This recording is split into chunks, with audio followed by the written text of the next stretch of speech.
일평생 한 교회를 목회 잘 하시고 은퇴하시는 노 목사님이 계셨습니다. 교인들로부터 사랑을 참 많이 받으셨고요. 또 후배 목회자들에게도 존경을 굉장히 많이 받으셨던 분이십니다. 목회적인 성과라고 할까요? 중대형 교회를 이루셨고 많은 사역들도 잘 감당하셨습니다. 은퇴하시는 자리에서 한 기독교 신문 기자가 그 목사님께 이런 말씀을 드렸습니다. 목사님 평생 목회하시면서 보람이 되는 것도 참 많으실 것이고 또 아쉬운 것들도 참 많으실 건데 어떤 부분들이 아쉬우십니까? 또 앞으로 은퇴 이후에 어떤 목사로 살고 싶으십니까? 그런 질문을 했습니다. 그 목사님께서요, 딱 한마디 이런 말씀하셨어요. 나는 기도 잘하는 목사 되고 싶어. 그런 말씀하셨습니다. 어떻게 보면 기도라고 하는 건 목회자에게서는 기본 아닙니까? 평생 해오신 게 기도일 텐데 아쉬웠던 일, 그리고 그 마음에 소원하는 일이 기도 잘하는 목사가 되고 싶다. 그런 말씀하셨습니다. 그 이야기 들으면서 제 마음속에도요, 깊은 울림이 있었습니다. 어떻게 보면 목회자로서 가장 기본적으로 해야 할 기도의 삶, 거기에 충실하지 못했다라고 하는 것, 그것에 대한 아쉬움이 남아있는 거죠. 목회자에게 있어서 제일 중요한 두 가지를 들자면 말씀과 기도 아니겠습니까? 말씀이라고 하는 것은 하나님께서 하신 것을 듣고 전하는 일이라면 기도라고 하는 것은 우리가 먼저 하나님께 아뢰고 하나님의 음성을 듣는 일이죠. 목회를 하면 할수록 이 기본적인 것이 점점 더 약해져 가는 것 같다 하는 생각을 떨쳐버릴 수가 없습니다. 기도가 부족하다 그런 생각 참 많이 들고요. 기도의 깊이가 너무 얕다 그런 생각이 듭니다. 이건 목회자가 가지게 되는 영적인 고뇌이기도 할 것이고요. 아마 이것은 신앙인으로 살아가는 우리 모두에게 있어서 중요한 숙제일 것입니다. 우리가 어떻게 기도의 사람이 되는가라고 하는 것 참 중요하고요. 우리가 일생 믿음의 삶을 살아가면서 해야 하는 씨름 중에 하나가 바로 이것이라고 생각이 됩니다. 여러분, 우리 한국 교회는 기도와 함께 부흥했다 이렇게 말해도 과언이 아닐 것입니다. 전 세계에서 한국 교회만큼 특별하게 기도하는 교회가 잘 없죠. 한국 교회의 기도 대표적인 것 들자면 새벽 기도회 들 수 있지 않습니까? 물론 지금은 뭐 전 세계 여러 나라 교회들이 한국 교회를 배우고 새벽 기도하는 교회들이 있지만 한국 교회는 처음부터 새벽을 깨우며 기도하는 교회였습니다. 물론 새벽 기도를 매일 하다 보면 좀 피곤하기도 하고 힘들기도 하죠. 그래서 어떤 목사님이 새벽 기도하다가 너무 피곤하고 힘들어서 그런 이야기 했다고 그러죠. 아니 도대체 이 새벽 기도는 누가 만들어가지고 이렇게 목회를 힘들게 하나? 그런 이야기 했다 그럽니다. 여러분, 새벽 기도에 누가 만들었습니까? 예? 누가 만들었죠? 예, 예수님이 만드셨습니다. 마가복음 1장 35절에서 이렇게 말씀하잖아요. 새벽 아직도 밝기 전에 예수께서 일어나 나가 한적한 곳으로 가사 거기서 기도하시더니 말씀합니다. 아직 동트기 전 새벽 이른 시간에 예수님께서 하나님께 나아가셔서 새벽 기도하셨다는 거죠. 예수님께서 만드셨으니까 뭐 누가 할 말이 없습니다. 새벽 기도라고 하는 것 가만히 보면 성경적인 근거가 분명해요. 창시자가 분명합니다. 그러니까 새벽 기도하는 한국 교회는 굉장히 성경적인 교회다 이렇게 말할 수 있는 거죠. 여러분, 새벽 기도를 보면 굉장히 영적인 유익이 많이 있습니다. 새벽 기도를 하기 위해서는요, 그 전날 일찍 자야 됩니다. 그러다 보면 밤에 이렇게 좀 해야 할 일들을 좀 절제하게 되죠. 물론 밤에 공부하고 밤에 연구하고 밤에 할 일들을 많이 하시는 분들도 있습니다. 그러나 적지 않은 경우에 우리가 늦은 밤까지 깨 있다 보면 때로는 죄를 짓거나 때로는 방탕하거나 무절제한 삶을 살게 되는 경우들이 있다는 거죠. 그래서 우리가 경건한 삶을 살기 위해서 우리를 절제하는 데 있어서 새벽 기도가 참 많이 도움이 됩니다. 자, 새벽에 깨서 기도하고 공부하는 것 우리 자녀들에게도 굉장히 유익합니다. 성장 호르몬이 밤 10시부터 새벽 2시까지 주로 나온다 그러지 않습니까? 우리 자녀들이 일찍 자고 일찍 일어나서 기도하고 공부하면 그만큼 건강에도 유익이 되고요. 키도 잘 크고 성장에도 도움이 된다는 것이죠. 또 새벽 기도하고 하루를 시작하면 하루가 굉장히 깁니다. 하루가 이렇게 여유로웠나 하는 것들을 경험하게 되는 거죠. 우리가 새벽 기도회를 한다는 것, 영적으로나 육신적으로나 굉장히 유익한 것들이 많이 있다는 것입니다. 여러분 하실 수만 있다면 새벽을 깨우고 기도하실 수 있기를 바랍니다. 한국교회가 새벽 기도만 하는 거 아니잖아요.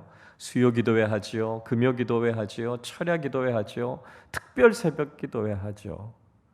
정말 기도하는 것 하나만큼은 특별한 것이 바로 한국교회입니다. 그런데 어느 순간부턴가 한국교회의 기도의 불이 조금씩 꺼져가고 있습니다. 기도의 자리에서 기도하는 사람들 찾기가 점점 어려워지고 있습니다. 과거에는요, 몇 시간씩 기도하시는 기도의 용사들 많으셨습니다. 우리 노 권사님들 정말 교회에 사시면서 기도하셨죠. 밤이고 낮이고 교회는 항상 열려 있었고요.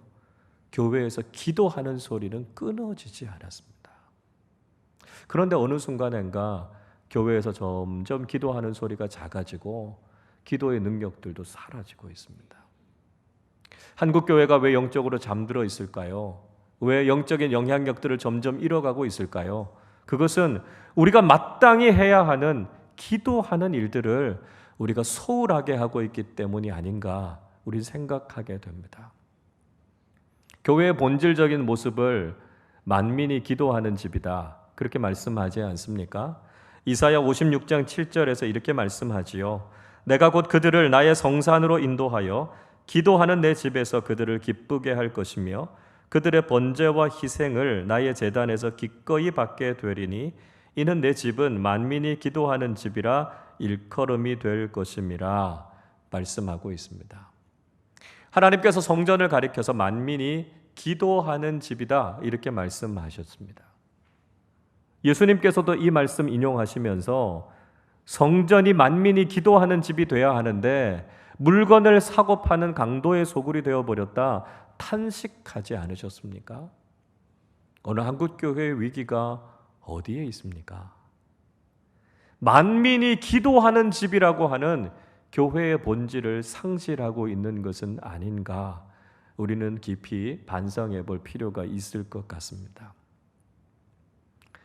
오늘 우리가 지난주에 이어서 열왕기상 8장의 말씀을 읽었습니다. 솔로몬이 성전을 봉헌하고 난 이후에 성전에서 무슨 일들을 했는가를 우리가 함께 살펴보고 있습니다. 지난주에는 솔로몬이 언약궤를 성전의 가장 중심인 지성소에 모셨다 하는 말씀 함께 나누었습니다. 언약궤는 하나님의 말씀을 상징하는 것이고요. 그것은 신앙의 중심, 교회의 중심이 바로 복음이어야 한다라고 하는 말씀을 함께 나누었습니다. 그리고 오늘 말씀에서 솔로몬은 하나님께 기도하고 있습니다. 22절 말씀 같이 읽어보겠습니다. 솔로몬이 여호와의 제단 앞에서 이스라엘의 온 회중과 마주 서서 하늘을 향하여 손을 펴고 솔로몬이 여호와의 제단 앞에 서 있습니다. 온 회중들은 솔로몬을 쳐다보고 있지요. 솔로몬이 손을 펴고 하나님을 향해서 기도하고 있습니다. 성전에서 해야 하는 또 하나의 중요한 일은 바로 기도라는 것이죠. 우리가 해야 하는 신앙생활에 아주 중요한 것이 기도다라고 하는 것을 이야기해 주고 있습니다. 교회와 기도, 그리스도인들과 기도, 이건 뗄래야 뗄 수 없는 관계 속에 있죠. 그래서 우리가 기도를 가리켜서 영혼의 호흡이다 그런 이야기 하지 않습니까? 호흡은 결코 멈출 수 없습니다. 우리가 호흡하지 않고 숨을 참을 수 있는 시간 길어야 2, 3분이죠. 그 이상 숨 쉬지 않으면 어떻게 됩니까? 뇌와 심장에 아주 치명적인 영향을 입게 됩니다. 영적으로도 마찬가지라는 것이죠. 우리가 영혼의 호흡인 기도를 쉬게 되면 우리의 영적인 삶에도 아주 치명적인 악영향을 미치게 된다는 것이죠. 그래서 데살로니가전서 5장 17절은 말씀합니다. 쉬지 말고 기도하라 말씀하죠. 사무엘상 12장 23절에서도 사무엘 선지자가 이렇게 이야기하지요. 나는 너희를 위하여 기도하기를 쉬는 죄를 여호와 앞에 결단코 범하지 아니하고 선하고 의로운 길을 너희에게 가르칠 것인즉 이야기합니다. 사무엘 선지자는 기도하기를 쉬는 것이 죄다 이렇게 이야기합니다. 기도는 해도 되고 안 해도 되는 것이 아니라 당연히 해야 된다라고 하는 것이지요. 기도하지 않는 것은 죄로 여겨질 만큼 심각한 일이다라고 하는 것을 깨달아야 된다는 것이죠. 그런데 오늘날 교회가 마땅히 해야 할 기도를 소홀히 하고 있다는 것입니다. 교회가 왜 기도하지 않을까요? 교회가 기도하지 않는다는 것이 의미하는 것이 무엇일까요? 그만큼 우리가 교만해졌다는 것입니다. 하나님의 은혜와 도우심이 없어도 내 노력으로 내 방법으로 살아갈 수 있다고 생각하는 것이죠. 교회가 하나님 앞에 모여 간절하게 기도하기보다는 회의를 앞세우고 정책을 내세우고 인간적인 방법을 찾게 되는 것은 어느 순간인가 우리가 하나님 없어도 할 수 있다라고 하는 자만심이 자리 잡았기 때문입니다. 영국의 영성가이고요. 웨일즈의 대부흥 운동을 이끌었던 제시 펜 루이스라고 하는 분이 능력 있는 기도라는 책을 쓰셨습니다. 그 책에서 이런 이야기를 합니다. 기도란 세상적으로 혹은 우리 자신의 방법대로 살아가면서 간헐적으로 하나님께 나아가는 행위가 아니라 그리스도와 연합을 이루는 가운데 하나님께 끊임없이 나아가는 삶이다. 이렇게 이야기합니다. 기도라고 하는 것은 세상적인 방법, 인간적인 힘을 의지하는 것이 아니라 모든 것을 다 내려놓고 항상 한결같이 하나님께 나아가는 삶이라는 것이죠. 그래서 기도는 전적으로 하나님께 우리의 모든 것을 맡기는 것입니다. 나는 무능하지만 하나님께서 우리의 모든 삶을 주관하시고 이루신다는 것이죠. 물론 내가 노력합니다. 최선을 다합니다. 그러나 그것을 이루시는 것은 하나님의 손에 있다는 것을 고백하는 것이죠. 그래서 우리가 해야 하는 가장 중요한 일, 가장 큰 일은 하나님 앞에 기도하는 것입니다. 철로 역정의 저자인 존 버년이 이런 이야기 하지요. 기도한 이후에는 기도보다 더 큰 일을 할 수 있지만 기도하기 전까지는 기도보다 더 큰 일을 할 수 없다. 이렇게 이야기합니다. 지금 우리가 해야 하는 가장 중요하고 큰 일이 바로 기도라는 것입니다. 그 기도를 통해서 우리는 하나님께서 하시는 일들을 경험하게 되지요. 하나님께서 하시는 일에 동참하게 됩니다. 우리 교회가 몇 해 전에 큰 어려움을 겪으면서 우리 교우들이 깊이 깨달은 것이 있다. 그런 말씀해 주셨습니다. 그게 뭐냐 하면 기도하지 않으면 교회를 지킬 수 없다라고 하는 것이었습니다. 큰 어려움을 만나면서 우리가 교회를 위해서 기도하지 못했구나 깨닫게 되셨고 3355 모이셔서 함께 기도하셨다는 거죠. 저는 이것이 너무너무 중요한 깨달음이고 또 발견이었다고 믿습니다. 우리가 하나님 앞에 기도할 때 하나님께서 일하신 걸 경험하지 않았습니까? 그래서 창립 30주년이라고 하는 이 기쁘고 영광스러운 자리까지 우리는 올 수 있었습니다. 여러분 지금도 외적으로 큰 위기가 놓여 있습니다. 우리가 다시 한번 영적으로 깨닫고 결단하실 수 있기를 바랍니다. 기도의 횃불을 높이 드는 믿음의 사람들 되실 수 있기를 바랍니다. 새벽 기도회, 금요 기도회, 기도의 자리를 찾고 다시 한번 깨어 기도하는 믿음의 사람들 되실 수 있기를 바랍니다. 하나님 앞에 기도할 때 하나님께서 우리 안에서 우리를 통해서 지금도 크고 놀라운 일들을 이루어 가실 줄로 믿습니다. 솔로몬은 오늘 본문을 통해서 성전에서 드려져야 하는 기도가 어떤 기도인가 하는 것을 말씀하고 있습니다. 먼저 성전에서 드려져야 하는 기도는 하나님을 향한 고백이 담긴 기도라는 것이죠. 23절 말씀 같이 읽어보겠습니다. 이르되 이스라엘의 하나님 여호와여, 위로 하늘과 아래로 땅에 주와 같은 신이 없나이다. 주께서는 온 마음으로 주의 앞에서 행하는 종들에게 언약을 지키시고 은혜를 베푸시나이다. 자, 솔로몬은 기도를 시작하면서요, 하나님이 어떤 분이신가 그거 고백하고 있습니다. 하나님은 하늘과 땅의 유일하신 신이시라는 거지요. 당신의 백성들을 택하시고 그들과 언약을 맺으시는 분이시다 이야기하고 있습니다. 솔로몬은 기도의 시작이 하나님으로부터 출발해야 된다는 것을 이야기하고 있습니다. 우리의 기도도, 우리의 신앙도, 모든 것의 근원도 하나님께 있다는 것이죠. 여러분, 어떤 신앙이 바른 신앙입니까? 하나님으로부터 출발하는 신앙이 바른 신앙입니다. 우리의 기도도 하나님을 향한 고백, 하나님을 위한 기도가 먼저 있어야 된다는 것이죠. 예수님께서 마태복음 6장을 통해서 우리에게 주기도문을 가르쳐 주지 않으셨습니까? 주기도문은 크게 두 가지 내용으로 구성되어 있습니다. 전반부는 하나님을 위한 기도고요, 후반부는 우리의 간구를 다루고 있습니다.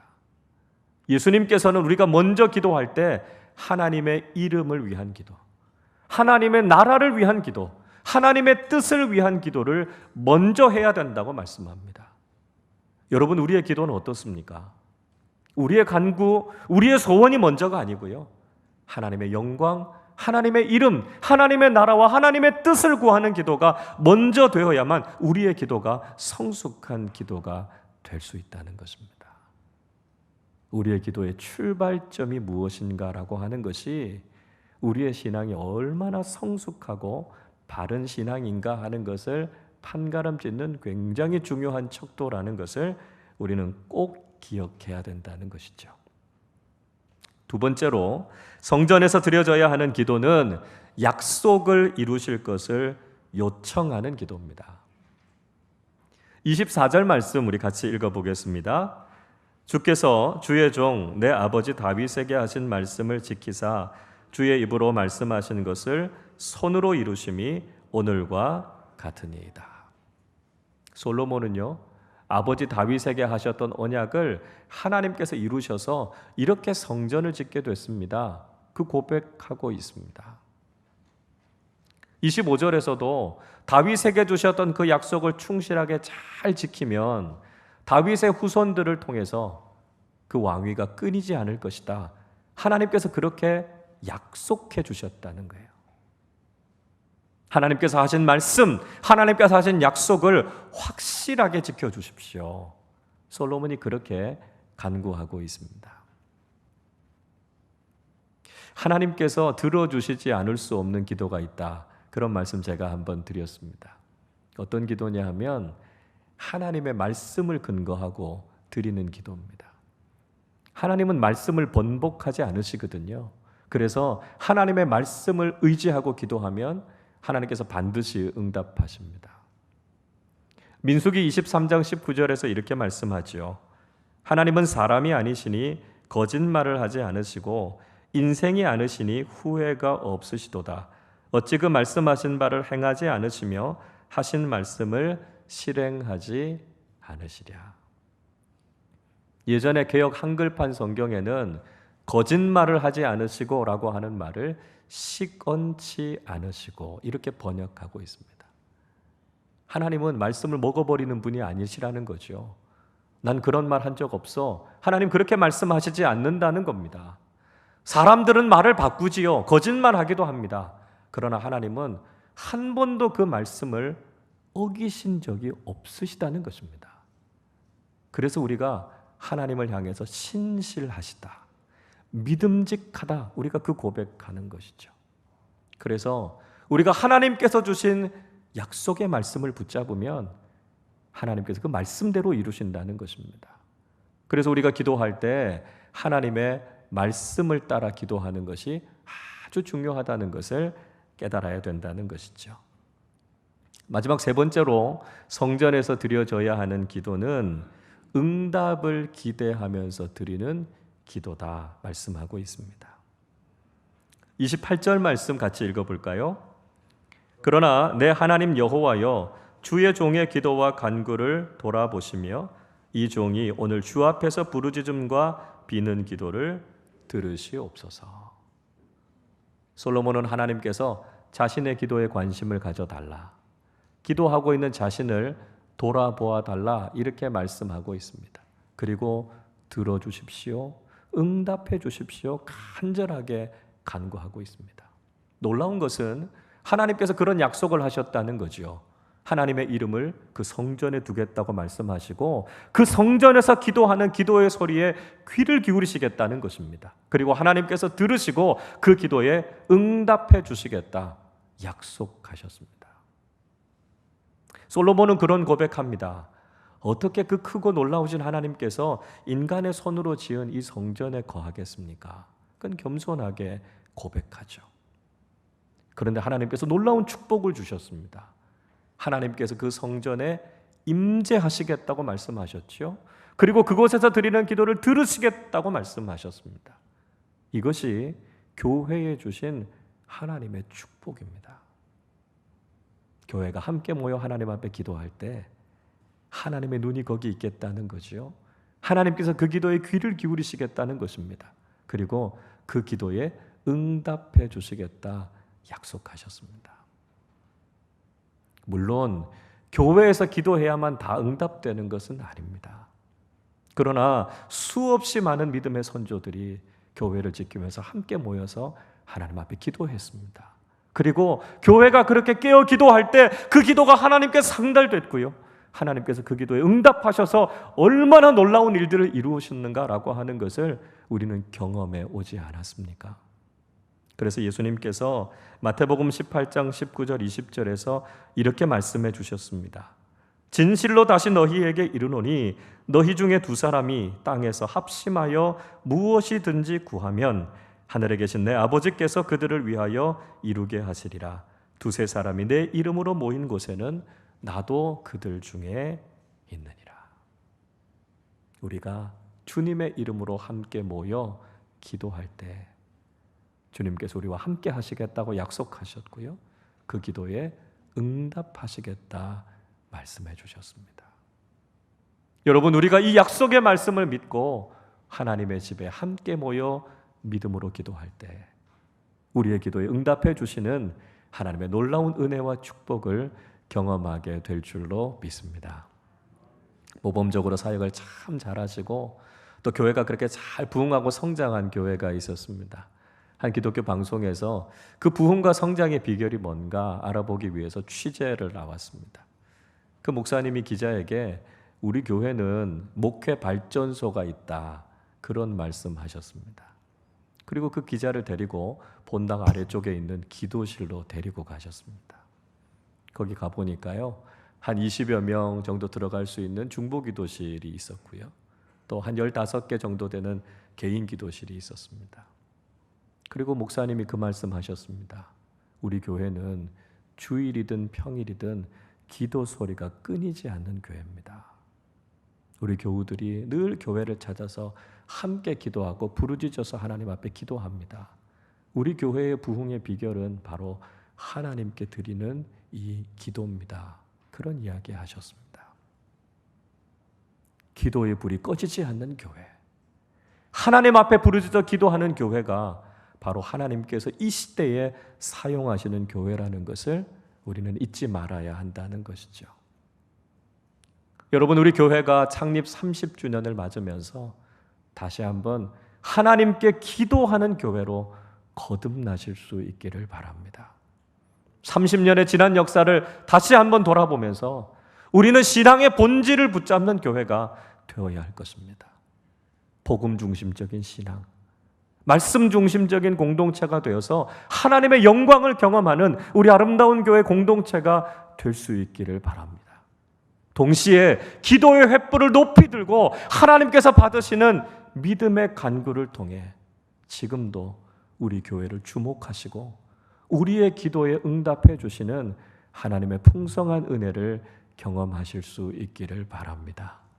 말씀과 기도로 하나님 앞에 더 가까이 나아가서 우리 가운데 임재하시고 놀라운 은혜를 베풀어 주시는 풍성한 주님의 은혜를 경험하는 우리 모두가 되시기를 주님의 이름으로 축원합니다. 기도하겠습니다. 하나님 아버지, 지난 30년 동안 한결같이 우리 교회를 사랑하시고 축복해 주시고 여기까지 이르게 하시니 감사를 드립니다. 하나님, 우리 아름다운 교회가 만민이 기도하는 집으로 기도의 향기가 하나님께 아름답게 상달되어져서 기도의 능력을 회복하고 영적으로 깨어있는 교회 되게 하여 주옵소서. 하나님, 우리 교회가 하나님 앞에 간절하게 기도함으로 하나님의 뜻을 이루어가고 하나님께서 우리에게 맡겨주신 일들을 잘 감당할 수 있는 영적인 능력을 회복하게 하여 주옵소서. 기도의 횃불을 높이 드는 교회, 우리의 기도가 응답되어져서 풍성한 하나님의 은혜를 경험하는 교회 되게 하여 주옵소서. 하나님의 이름과 영광을 위해 더 귀하게 쓰임받게 하여 주시고 하나님께서 칭찬하실 만한 믿음의 교회, 성숙한 공동체로 든든하게 서게 하여 주옵소서. 감사드리며 우리 주님 예수 그리스도의 이름으로 기도하옵나이다. 아멘.